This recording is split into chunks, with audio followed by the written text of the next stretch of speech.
Nail by Ian Jones and Andy Edwards. Episode 5, Contradictions. Friday, February the 23rd, 1940.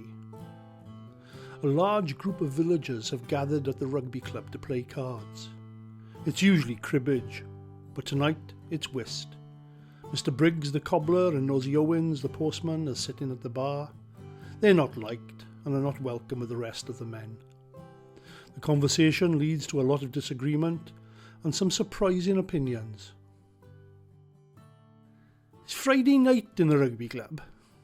Row upon row of tables and chairs in a high-ceilinged barn of a building. Small bar at one end and a performance stage at the other. An organ to the left of the stage will accompany anyone who's brave enough to do a turn. Friday nights can be a lot of fun.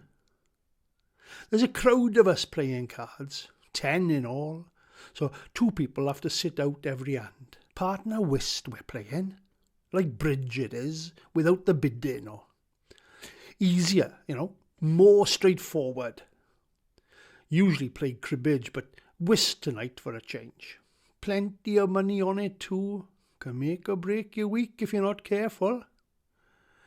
Eddie the ship couldn't make it. Gutted he is. Loves a game of cards. But he's had no help in the pub since Caio joined up.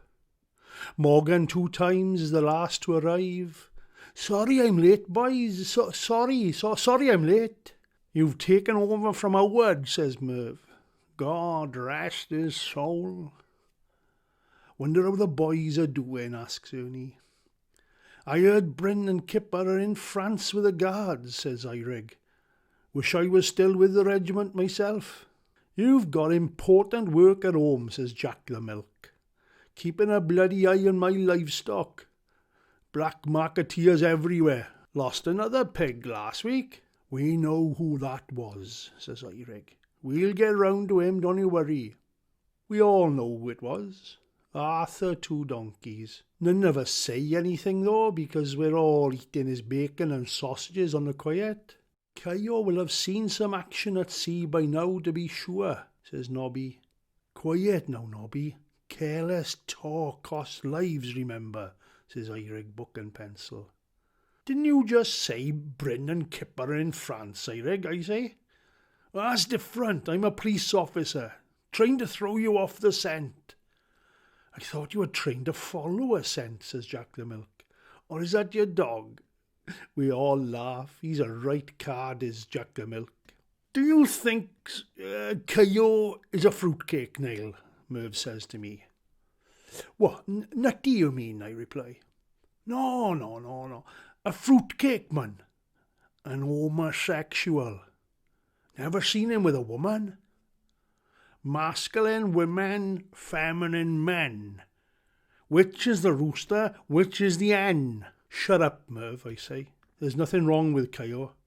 Shy, that's all. I couldn't kiss a man, says Merv. They do it in France, so. Seen 'em? Disgusting. Bloody friends of Dorothy, they are. Pack it in, Merv, will you? I say. Live and let live, man. Absent friends, toasts die English. We raise our glasses in unison. Absent friends. Amici assenti, adds Serge. Frindiai absenol, says Jack the Milk finally.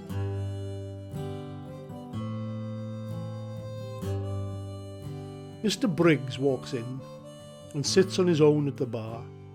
He's not being invited to join us. Nobody likes him. Nosey Owens walks over and sits next to him. Nobody likes him either. How are the twins, Nobby? asks Serge. Good, aye, says Nobby. Their babies are all doing well? They're great, Serge thanks. Lots of babies is good, says Serge. Big families. That's what we Welsh need. Turns out that Bryn and Lass had put Francis in the family way, and his cousin Kipper had got Lily in the same boat. If Kipper's mother had known what was going on downstairs, she would never have slept. Lucky she's deaf. Munitions factory saved her blushes, eh? Got married in a double wedding, I did, about a month before the children were born. Just in time. Both had twin girls on the same day in June. Uncanny. God, they didn't half fill those wedding dresses. Oof, they're like 2 front row forwards coming down the aisle, Merv said in the church. But they've left the hooker in the changing room. Someone hasn't thrown a halfpenny in the pot, complains Ernie. Come on, boys, who's light? Have you put in, Morgan? Yes, I have, says Morgan 2 times.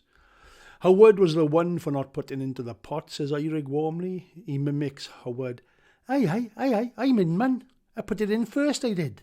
I laugh. Stop it, man, Eirig. Poor old Howard.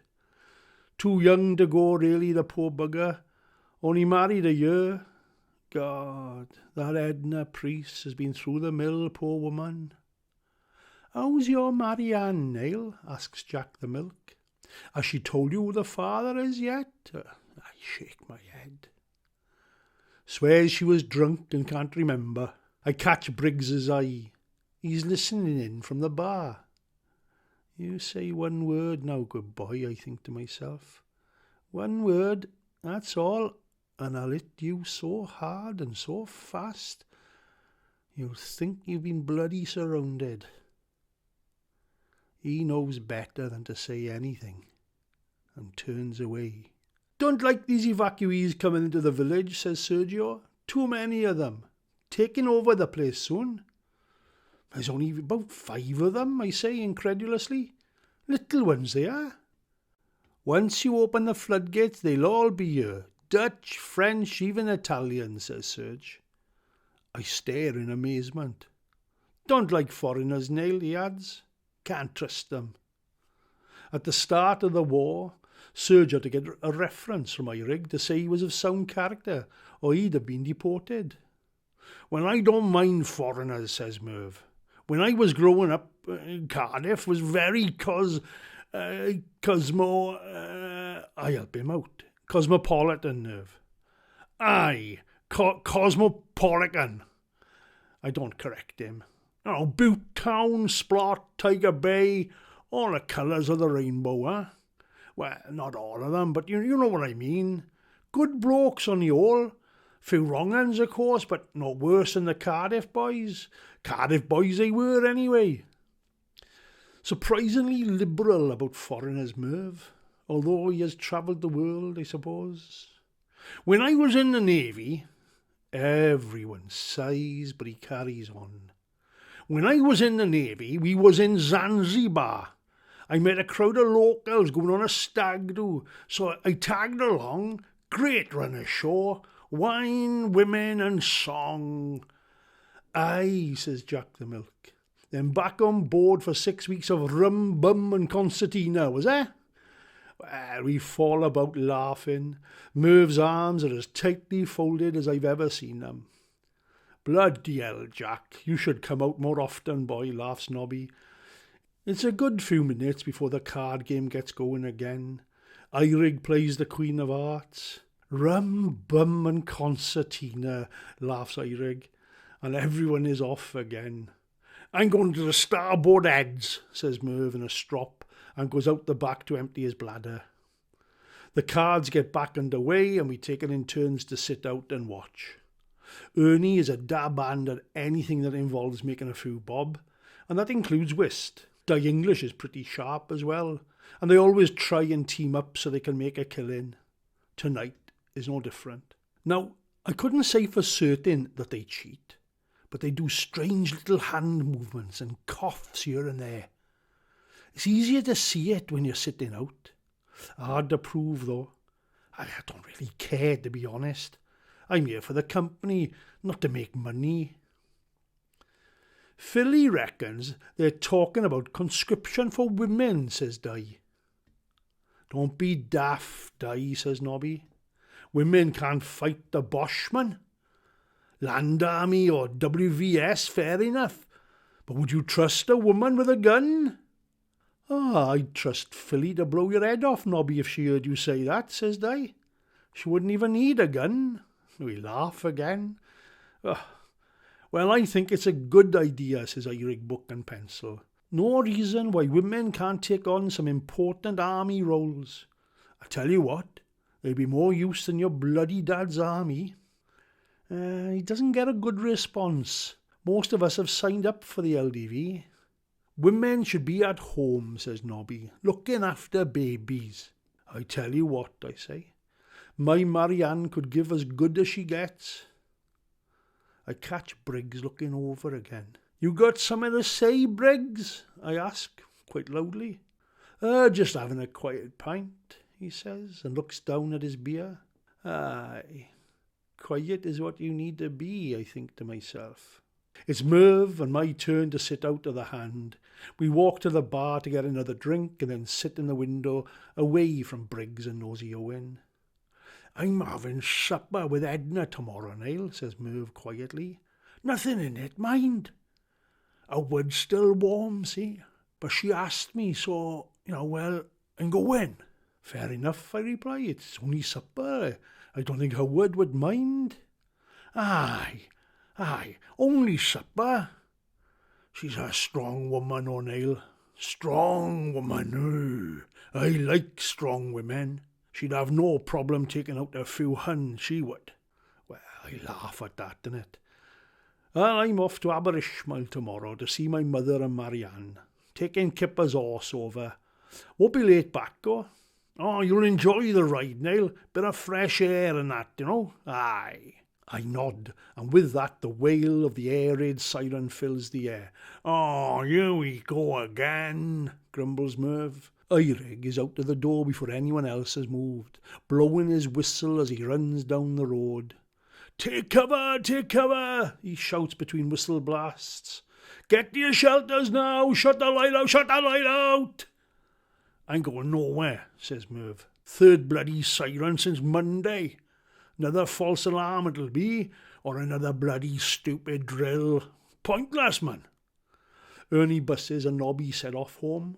I'm off to sit with the girls, says Nobby. Keep 'em safe and sound. In my bus I'll be if anyone needs me, says Ernie.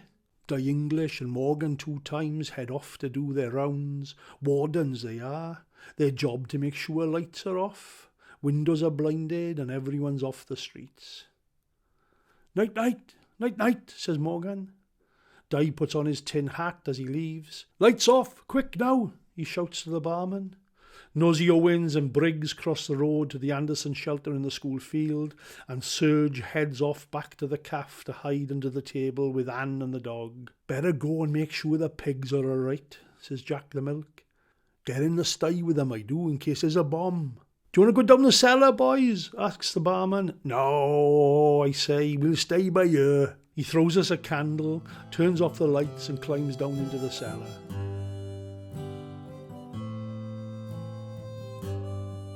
Within a minute, the village is in complete darkness.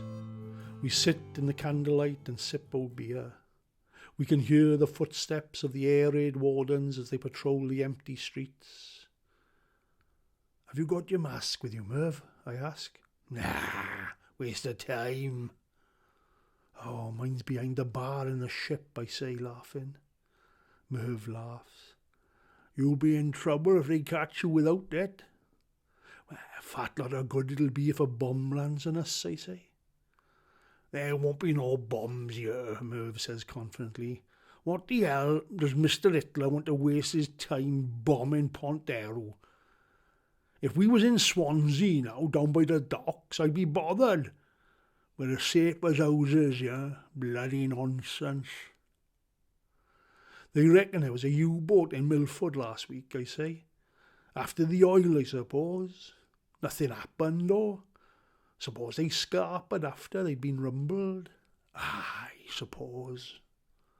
I fill my glass from the firkin on the bar. No point wasting good beer, I say. No, says Merv. Subs are everywhere, man. Sneaky buggers, ain't they? Same in the Great War, mind. Played hell with food supplies. Aye, says Merv. You all right, Merv, I say. You gone a bit quiet. Sorry, Niall. Thinking about the Abu Kir I was. Still can't forgive myself for not being there when the U-boat got her. Ah, sorry, mate. I'd forgotten about that, I say. I wish I could forget, he replies. Bloody McGinty ruined my life and killed my soul.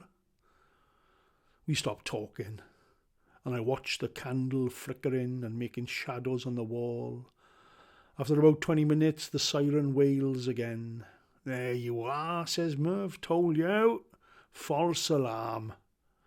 I don't think we'll see a single bomb, to be honest. You could be right, I say. Maybe Mr. Chamberlain might sort it out after all. Surprise us, like. Perhaps it'll all just blow over. Eh? Peace in our time? You never know, Merv, I say. Aye, you never know.